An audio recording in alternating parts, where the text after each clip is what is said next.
आता त्यावर बच्चूभाऊ मॅनेज झाले का नाही झाले यावर आपण तो व्हिडिओ बनवला.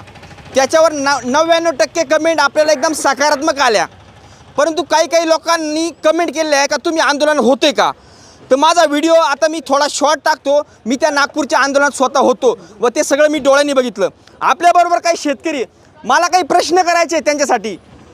तुम्ही जर मॅनेज समजा नाही झाले तर बच्चूभाऊ ज्यावेळेस पत्रकारांनी बच्चूभाऊला ज्यावेळेस प्रश्न केला की आता तुम्ही आंदोलन परत करणार का, तर बच्चू काय म्हटले, बच्चूभाऊ की आम्हाला तारीख भेटली, आता आम्ही आंदोलन करणार नाही. त्यानंतर बच्चूभाऊ एक गोष्ट बोलले की तुम्ही मलाच काय विचारता. मलाच काय विचारता म्हणजे तुम्ही बाकीच्यांना विचारा. मग तुम्हाला या गोष्टीचं का तुम्ही दुसऱ्यांवर का लोटलं नेमकं, तुम्ही का बरं अंग काढून घेतलं, म्हणजे कुठंतरी काहीतरी आहे. दुसरी गोष्ट, तुम्ही रमेश पाटलांनी फोन केला तुम्हाला, त्यानंतर कराळे सर म्हटले की आंदोलनाच्या स्थळी मी स्वतः होतो, त्या ठिकाणी आंदोलन ज्यावेळेस चालू होतं त्यावेळेस पाऊस झाला, हे मला पण मान्य आहे. पण पाऊस झाला, शेतकरी वल्ले झाले, शेतकऱ्यांचं आयुष्यच वल्लेचं आहे, पावसा पाण्यात शेतकऱ्यांना सवय. तर पाऊस पाणी झाला, तिथं खूप चिखल झाला व आंदोलनाच्या स्थळी 1000 लोकंसुद्धा नाही राहिले, म्हणून तुम्ही मॅनेज झाले का असं तुम्हाला म्हणायचं आहे का. असे कारणं कसं काय दाखवून, हे 2-3 कारणं आहे.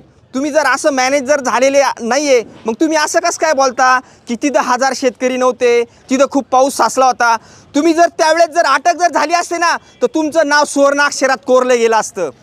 तुम्ही म्हणता का आम्हाला अटक झाली असती तर एका दिवसात तुम्ही सुटले असते, पण तुम्ही मॅनेज झाले. दादा काय वाटतं, बच्चूभाऊंवर आरोप होतोय का तुम्ही मॅनेज झाले, तुम्ही कर्जमाफीचा GR घेऊन यायला पाहिजे होते पण तुम्ही कर्जमाफीचं तारीख घेऊन आले.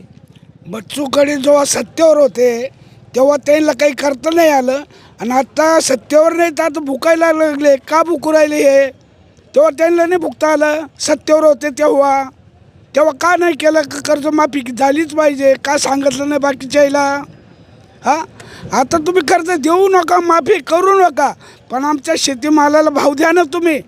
तुमच्याकडे आम्ही पदर पसायला का येऊ, भाव दिल्यावर आम्ही येणार नाही तुमच्याकडे. भाव जर दिले नाही तर तुम्ही दिले तर कशाला येऊ. मग आता आमचं म्हणणं असं आहे की ते ना आम्हाला भाव द्यावा शेतकऱ्याला, एवढंच आमचं म्हणणं आहे. काय वाटतं, बच्चू कडूंनी जे आता कर्जमाफीचं आंदोलन केलं ते म्हणता की सरकार झुकलंय, शेतकऱ्याला शेवटचं सरकारला झुकावंच लागलं, तुमचं काय मत आहे यावर. मला देखतेच मत भाऊ, ते ना फक्त बच्चू भाऊच्या तोंडाला पाणी पुसलं, वेळ मारून नेला. हे ना फक्त म्हणता बच्चू मॅनेज झाले, काय वाटतं. 100% बच्चू भाऊला काहीतरी कबूल केला असेल